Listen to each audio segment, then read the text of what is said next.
Hai, apa khabar kawan-kawan? Didi nak kenalkan. Inilah sekolah Didi, Sekolah Kebangsaan, Seksyen 17.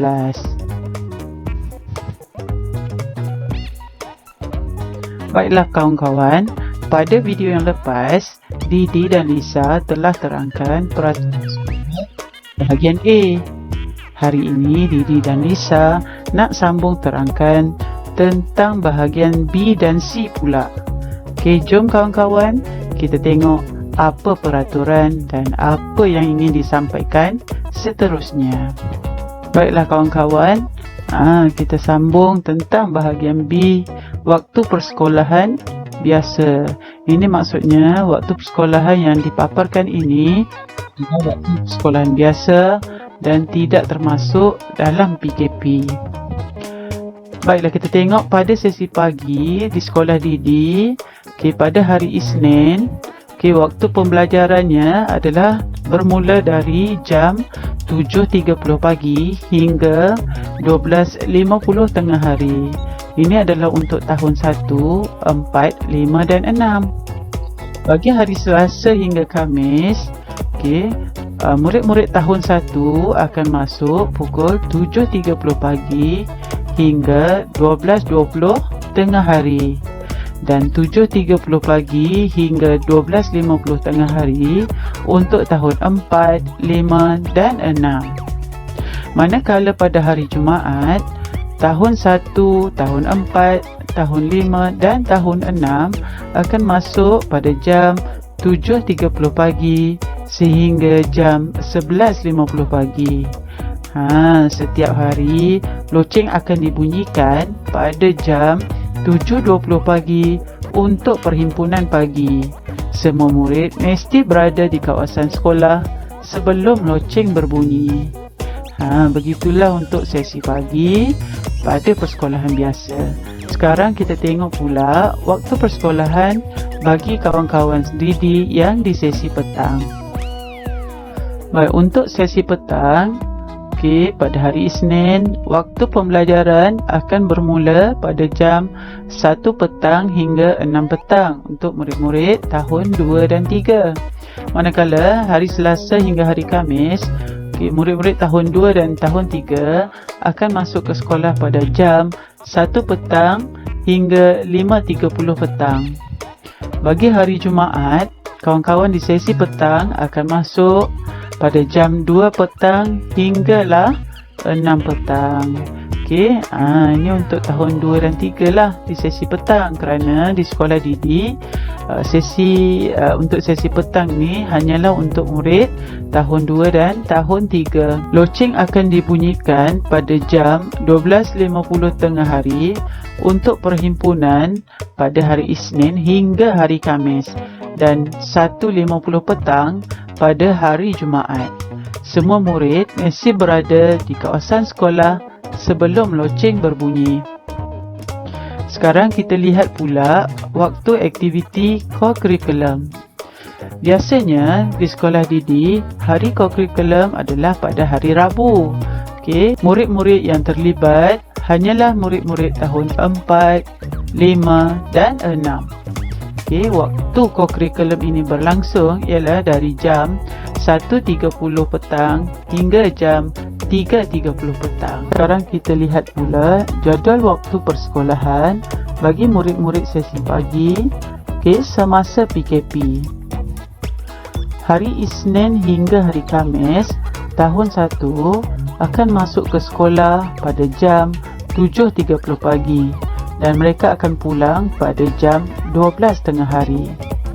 Untuk hari Isnin hingga Khamis juga, untuk tahun 4, 5 dan 6, mereka akan masuk pada jam 7.30 pagi dan pulang pada jam 12.30 tengah hari. Bagi hari Jumaat, tahun 1, tahun 4, 5 dan 6 akan masuk pada jam 7.30 pagi dan pulang pada jam 11.30 pagi.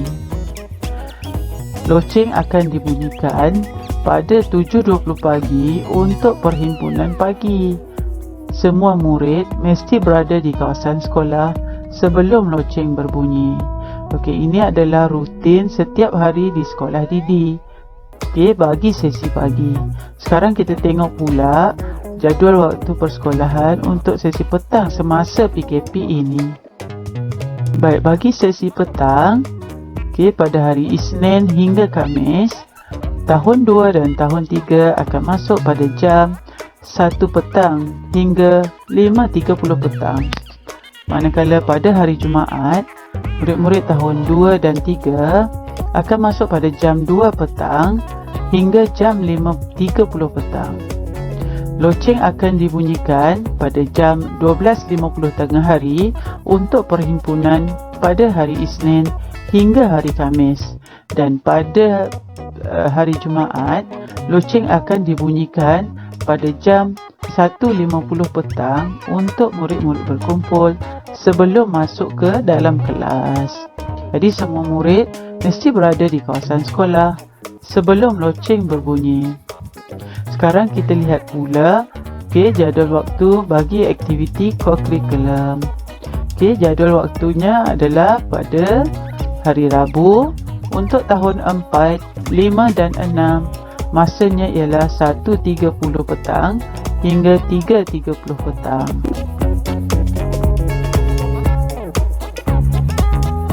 Baiklah, terima kasih Didi kerana telah terangkan tentang waktu persekolahan. Sekarang, Lisa nak terangkan tentang kehadiran murid-murid ke sekolah. Apabila murid masuk ke kawasan sekolah, mereka tidak lagi dibenarkan keluar dari kawasan sekolah. Mereka hendaklah berkumpul di tempat perhimpunan atau di kantin. Ada pesanan guru-guru, iaitu jangan berbuat bising dan gunakanlah waktu untuk membaca buku cerita ataupun mengulang kaji pelajaran. Waris yang menghantar anak-anak, sila pastikan anak-anak jagaan Tuan Puan terus ke kawasan sekolah. Jangan biarkan mereka membeli barang-barangan jualan di tepi jalan ataupun di luar kawasan sekolah. Seterusnya, perhatian untuk waris-waris bagi murid tahun 1, ibu bapa tidak dibenarkan berada bersama murid di dalam bilik darjah atau menunggu di tepi bilik darjah. Serahkan anak-anak jagaan kepada guru untuk menguruskannya. Kita tengok seterusnya. Baiklah, untuk perkara yang seterusnya, murid-murid dikehendaki berkumpul di tempat perhimpunan dan berbaris mengikut kelas masing-masing. Murid hendaklah berjalan berbaris semasa masuk ke kelas, mengikut guru ataupun pengawas. Bercakap semasa berbaris adalah tidak dibenarkan. Berjalanlah dengan baik dan jangan mengheret kaki ataupun menghentak kaki. Semasa pengajaran dijalankan, murid hendaklah berada di dalam kelas atau di mana tempat pengajaran dijadualkan. Melengah-lengahkan diri masuk ke kelas dengan sengaja adalah satu kesalahan. Keluar dari kelas masing-masing tanpa kebenaran guru juga adalah satu kesalahan dan tindakan disiplin boleh dikenakan.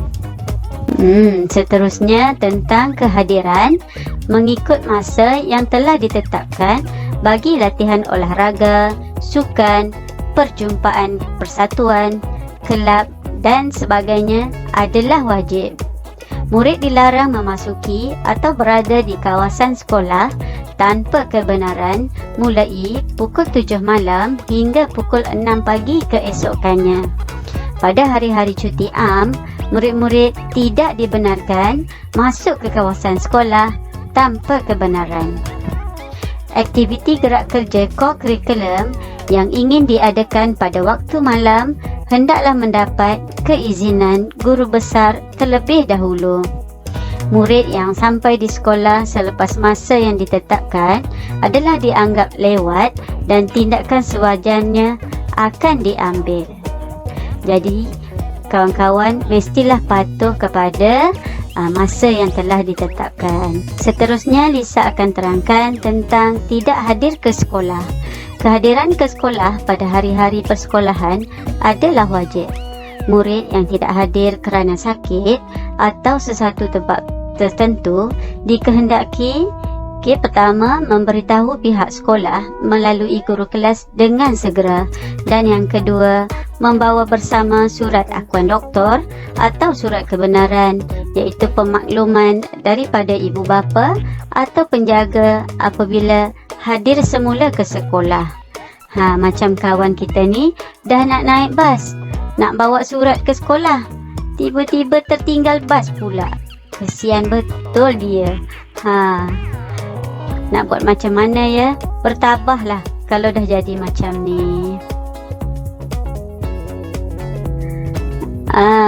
Seterusnya, Lisa nak terangkan tentang murid yang tidak hadir dan bila hadir semula ke sekolah tanpa surat, iaitu 2.3.2b, dianggap ponteng dan tindakan berikut akan diambil. Pertama, kesalahannya tidak hadir 3 hari berturut-turut. Tindakan yang akan dikenakan ialah diberi surat peringatan pertama. Baik, seterusnya, jika tidak hadir 7 hari berturut-turut, maka surat peringatan kedua akan dikeluarkan. Ketiga, jika tidak hadir 14 hari berturut-turut, surat peringatan ketiga pula akan dikeluarkan. Dan yang terakhir sekali, tidak hadir 30 hari berturut-turut atau 90 hari berselang, tindakan yang akan dikenakan ialah akan diberi surat peringatan keempat terakhir. Oleh sebab itu, jika kita ada apa-apa masalah kerana tidak dapat hadir ke sekolah, sebaiknya maklumkan kepada pihak sekolah supaya sama-sama kita boleh usahakan supaya kawan-kawan dapat selesaikan masalah yang dihadapi. Sebarang masalah berkaitan kedatangan anak tuan-puan, jadi tuan-puan boleh datang ke sekolah untuk berjumpa pentadbir untuk berbincang. Jadi tuan-puan boleh rujuk Pekeliling Ikhtisas bilangan 6 Palang 1995. Jadilah kita murid yang hebat, kerana murid yang hebat akan hadir ke sekolah setiap hari. Syabas kawan-kawan yang selalu hadir ke sekolah.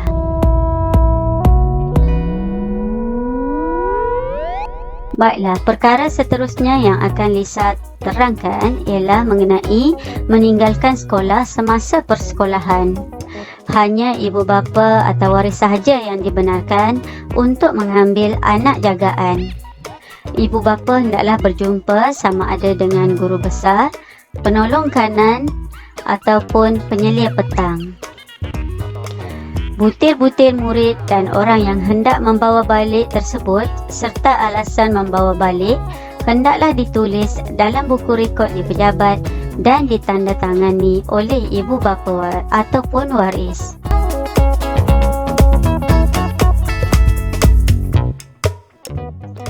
Berjumpa anak jagaan di sekolah. Ibu bapa dilarang terus ke kelas anak mereka.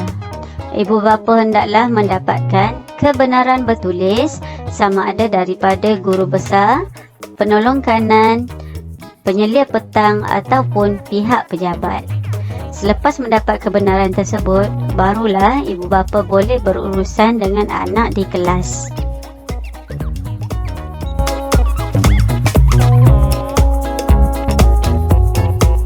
Terima kasih Lisa. Okey, sekarang Didi nak sambung pula tentang kenderaan ibu bapa ataupun waris.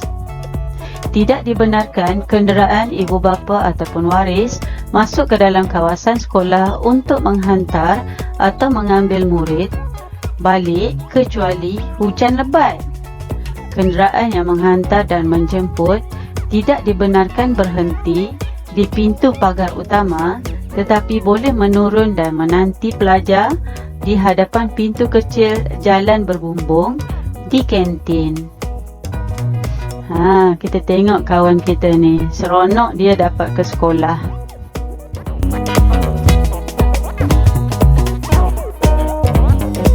Seterusnya, tentang basikal murid. Murid-murid tidak dibenarkan menunggang basikal dalam kawasan sekolah. Semua penunggang basikal tidak dibenarkan menggunakan pintu pagar utama sekolah. Basikal mestilah dalam keadaan baik dan selamat digunakan di jalan raya. Basikal lajak tidak dibenarkan dibawa ke kawasan sekolah.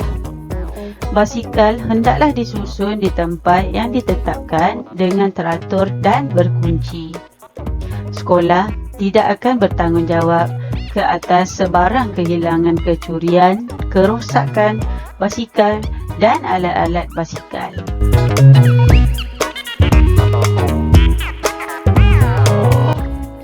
Seterusnya, mengenai perhimpunan. Kehadiran dalam perhimpunan sekolah adalah wajib untuk semua murid. Semua murid mesti berada di tempat perhimpunan 5 minit sebelum perhimpunan dimulakan. Dalam perhimpunan, murid-murid mesti berbaris mengikut kelas masing-masing seperti diarahkan dan mesti membawa buku pintar, iaitu buku catatan perhimpunan. Semasa berada di tempat perhimpunan, keadaan senyap dan sopan santun hendaklah diamalkan. Murid-murid tidak dibenarkan bercakap-cakap, membuat bising atau mengganggu kawan-kawan yang lain. Oleh itu, kita mestilah sentiasa menjaga disiplin kita supaya menjadi murid-murid yang cemerlang. Baiklah kawan-kawan, seterusnya pengawas berhak mengarah murid keluar dari perhimpunan dan mencatat nama murid-murid jika didapati tidak sopan. Semua murid hendaklah menyanyi lagu kebangsaan, lagu negeri Selangor dan lagu sekolah. Ketika lagu dinyanyikan dan bendera dinaikkan, murid-murid hendaklah berdiri tegak dengan kedua belah tangan diluruskan ke bawah. Semua ucapan masa perhimpunan hendaklah didengar dengan teliti tanpa sebarang gangguan. Bersurai dengan keadaan senyap setelah diarahkan oleh guru yang bertugas. Murid-murid hanya dibenarkan masuk ke kelas bersama-sama dengan pengawas ataupun guru yang bertugas dan berjalan dengan senyap. Murid perlu menggunakan tangga yang telah ditetapkan. Ini adalah bagi melancarkan perjalanan murid untuk masuk ke kelas.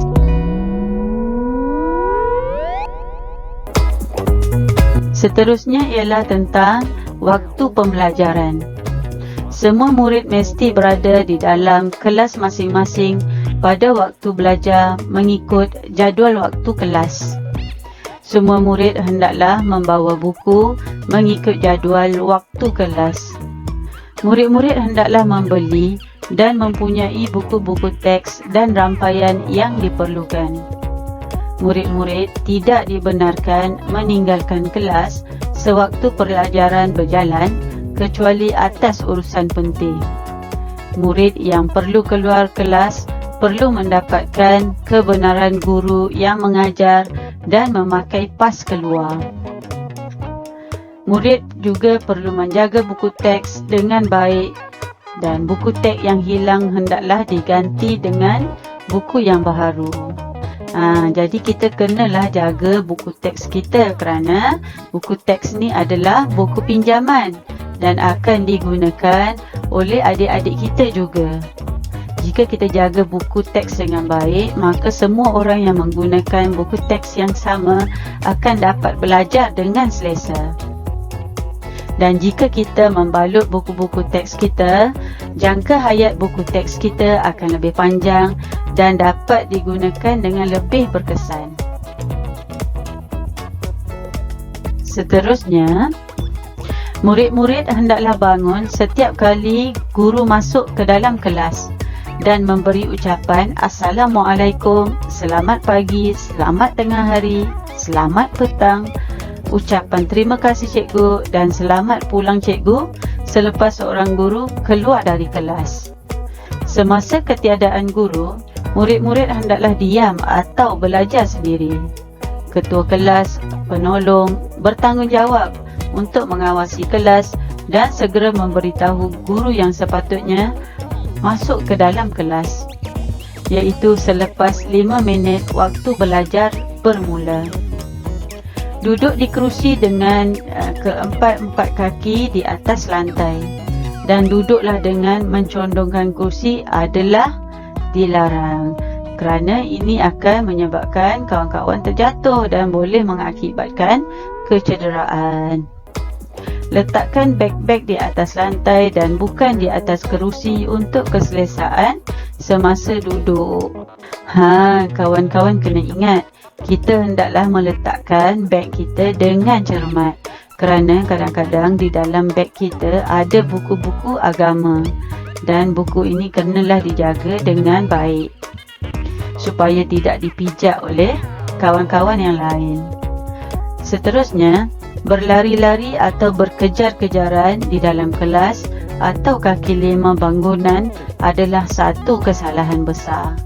Ini boleh menyebabkan disiplin akan menjadi tidak terkawal dan boleh mendatangkan kecederaan. Oleh itu, kita mesti sentiasa beringat ya kawan-kawan, jaga disiplin diri kita. Seterusnya, sewaktu meninggalkan bilik darjah untuk ke bilik-bilik khas, ketua kelas atau penolong mestilah menentukan murid-murid bergerak dalam barisan dan berjalan sebelah kaki lima menghala ke tempat yang dituju. Pergerakan ini hendaklah dibuat dengan pantas, teratur dan senyap. Tutup suis lampu dan kipas angin sebelum meninggalkan kelas. Semasa di bilik-bilik khas, perpustakaan dan surau, murid-murid mestilah mematuhi peraturan bilik-bilik tersebut. Sewaktu guru mengajar, murid mestilah menumpukan perhatian, membuat kerja lain selain dari yang ditugaskan adalah satu kesalahan. Kerja rumah yang diberikan hendaklah disiapkan dengan usaha sendiri dan bukan dengan meniru kawan. Ia juga harus disiapkan pada masa yang ditetapkan. Murid-murid yang ingkar tanpa sebab akan dikenakan tindakan sewajarnya. Seterusnya, murid yang ingin menjawab atau bertanya soalan kepada guru hendaklah mengangkat tangan, tidak dibenarkan menjerit-jerit. Murid mestilah sentiasa bersedia untuk menghadapi ujian, peperiksaan dan mestilah berusaha bersungguh-sungguh untuk mendapatkan keputusan yang baik.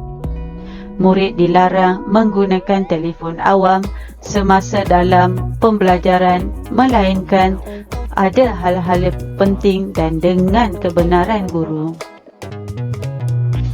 Kawan-kawan, jika kita berusaha dengan bersungguh-sungguh, insya-Allah kita akan lulus dengan cemerlang. Jadi ayolah kawan-kawan, kita mestilah jadi murid yang cemerlang dan murid yang hebat, untuk masa depan kita.